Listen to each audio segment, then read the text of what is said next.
2025년 10월 10일 추석 연휴 기간이었죠. 암호화폐 시장에서 사상 최대 규모의 청산 사태가 벌어졌습니다. 코로나빈 폭락, 루나 사태 이후로 가장 큰 충격이었습니다. 겉으로는 트럼프 전 대통령이 발표한 중국산 기술 수입품에 대한 100% 관세 때문에 시장이 공포에 휩싸였다고들 합니다. 하지만 정말 그것만이 이유였을까요? 아무리 큰 뉴스여도 알트코인이 단 몇 시간 만에 80% 이상 폭락하는 건 흔한 일이 아닙니다. 도대체 그날 무슨 일이 있었던 걸까요?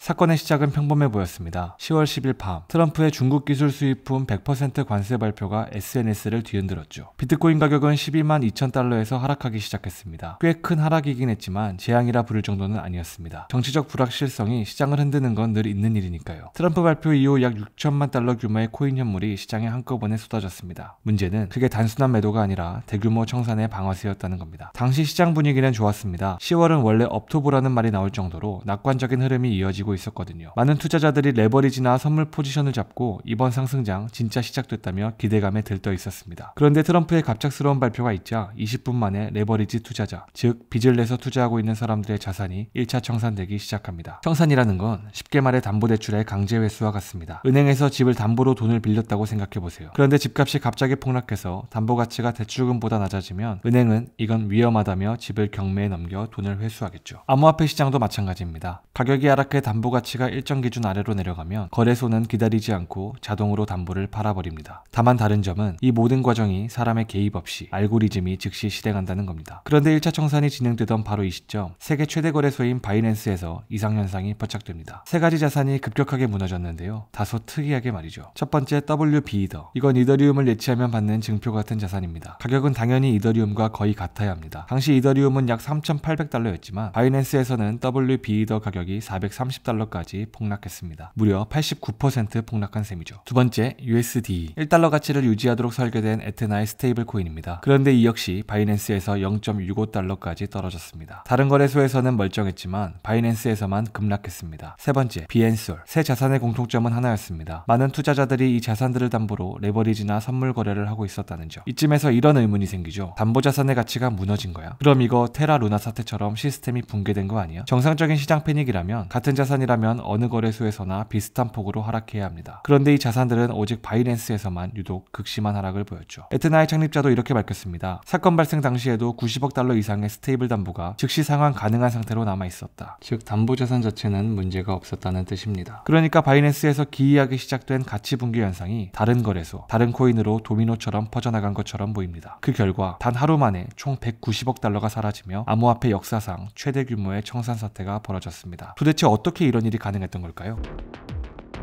먼저 문제의 출발점은 랩핑 자산의 가치를 평가하는 방식이었습니다. 예를 들어 WBE더라는 자산은 이더리움을 예치하면 그 증표로 받는 영수증 같은 겁니다. 쉽게 말해 이더리움을 맡긴 증명서죠. 이 영수증은 원래 코트 보관증처럼 작동해야 합니다. 여러분이 코트를 맡기면 보관증을 받죠. 그 보관증이 잠시 헐값에 거래된다고 해서 코트의 실제 가치가 떨어지는 건 아니잖아요. 그런데 바이낸스의 시스템은 달랐습니다. 그들은 코트의 진짜 가치가 아니라 보관증의 시장 가격을 기준으로 담보 가치를 계산했습니다. 즉 영수증이 싸게 팔리면 코트도 싸졌네 하고 착각한 셈이죠. 평소엔 이게 문제되지 않습니다. 왜냐하면 차익 거래자들이 가격을 맞춰주기 때문인데요. 이더 가격과 WBE더 가격 사이의 차이를 보고 싸게 사고 비싸게 팔며 균형을 맞춰줍니다. 이것이 차익 거래 작동 방식입니다. 하지만 10월 10일 밤 청산이 폭주하면서 이들이 주문을 넣을 수 있는 환경이 만들어지지 않았습니다. 즉 평소라면 WBE더가 이더보다 너무 싸지면 그럼 싸게 사서 이더로 교환하지 하고 가격을 맞췄겠지만 그날은 그걸 실행할 수 없었던 거죠. 그 결과 균형을 맞춰줄 사람이 사라졌고 가격이 순식간에 무너졌습니다. 그 순간부터 청산 도미노가 시작됐습니다. 트럼프의 발표로 시장이 흔들리면서 일부 포지션이 청산됩니다. 그러면 시스템은 자동으로 담보를 시장에 던집니다. 하지만 마켓메이커나 투자자가 없는 텅 빈 시장에는 매수 주문이 거의 없습니다. 그래서 조금만 팔아도 가격이 수직으로 떨어집니다. 이때 청산 시스템이 다시 계산을 시작하죠.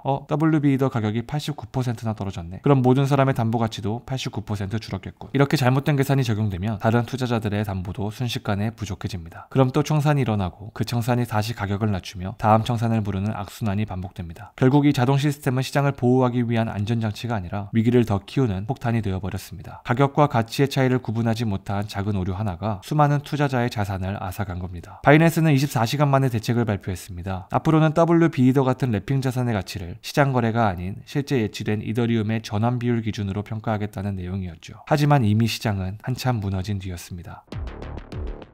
이게 단순한 시스템 오류였을까요? 아니면 누군가 허점을 알고 의도적으로 공격한 걸까요? 여러 의견이 나오지만 후자 쪽에 무게를 실어주는 근거들도 있습니다. 첫 번째 단서는 타이밍입니다. 사건 나흘 전인 10월 6일 바이낸스는 공지로 USD, WB더, 비앤솔의 가격 산정 방식을 10월 14일부터 개선하겠다고 밝혔습니다. 핵심 문제였던 실시간 시장가 방식을 바꾸겠다는 예고였죠. 그런데 사태는 그 공지와 업데이트 예정 시점 사이였던 10월 10일에 발생했습니다. 두 번째 단서는 사건의 진행 방식입니다. 타임라인을 보면 계획적이고 순차적인 패턴이 드러납니다. 관세 발표 20분 후 먼저 시장의 완충장치 역할을 하는 마켓메이커들의 알트코인 청산이 시작됩니다. 이들은 평상시 매수 매도 호가를 촘촘히 깔아 가격 급변을 막는 존재인데 이들을 먼저 밀어내면 시장의 방어력이 사라집니다. 그리고 약 20분 뒤 마켓메이커들이 빠진 텅 빈 거래장에 핵심 표적들 즉 USD, WB더, 비앤솔의 동시다발적인 매도 폭탄이 떨어집니다. 유동성이 사라진 상태에서 가격은 속수무책으로 붕괴했습니다. 마치 방어선을 제거한 뒤 목표를 타격하는 군사작전과 닮은 흐름이라는 거죠. 대부분의 분석가들은 이번 사태에 배후가 있었다면 그들이 이번 공격으로 얻었을 잠재적 이익을 최소 8억 달러에서 12억 달러, 즉 약 1조 6천억 원 수준으로 추정하고 있습니다.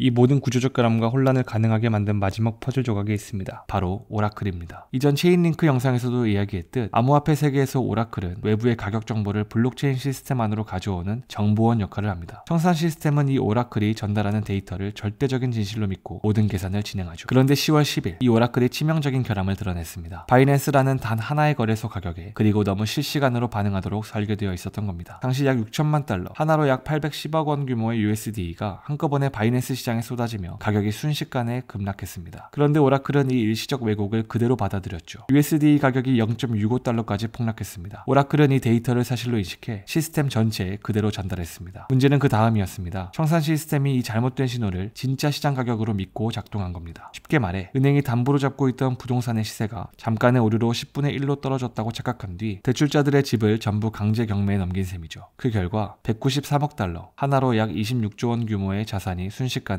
강제 청산돼 버렸습니다. 정리하자면 트럼프의 갑작스러운 관세 발표로 상승세이던 시장이 급락하자 빚을 내서 투자하던 사람들의 자산이 한꺼번에 청산됐습니다. 그 과정에서 바이낸스 일부 코인 가격이 순간적으로 폭락했고 오라클이 그 왜곡된 가격을 그대로 믿어버렸습니다. 이후 거래소의 청산 시스템이 오라클의 잘못된 정보를 그대로 따르면서 더 많은 자산이 자동으로 팔려나가고 상황은 순식간에 통제 불가능한 수준으로 번졌습니다. 이런 사태는 이번이 처음이 아닙니다. 2020년 BZX, 하베스트 파이낸스, 그리고 2022년 망고마켓 사건까지 모두 오라클의 오류나 조작으로 발생한 사고였습니다. 10월 10일의 사태가 남긴 가장 큰 충격은 우리가 믿어온 이 거대한 시장 구조가 생각보다 훨씬 쉽게 흔들릴 수 있다는 사실이었죠. 복잡한 시스템일수록 작은 오류 하나가 예상치 못한 결과를 만듭니다. 이번에는 오라클이 약한 고리였지만 다음번에는 전혀 다른 곳에서 균열이 시작될지도 모릅니다. 우리는 이번 사태를 또 하나의 사고로만 남길까요? 아니면 앞으로의 시장을 바꿀 계기로 만들 수 있을까요? 시청해주셔서 감사합니다.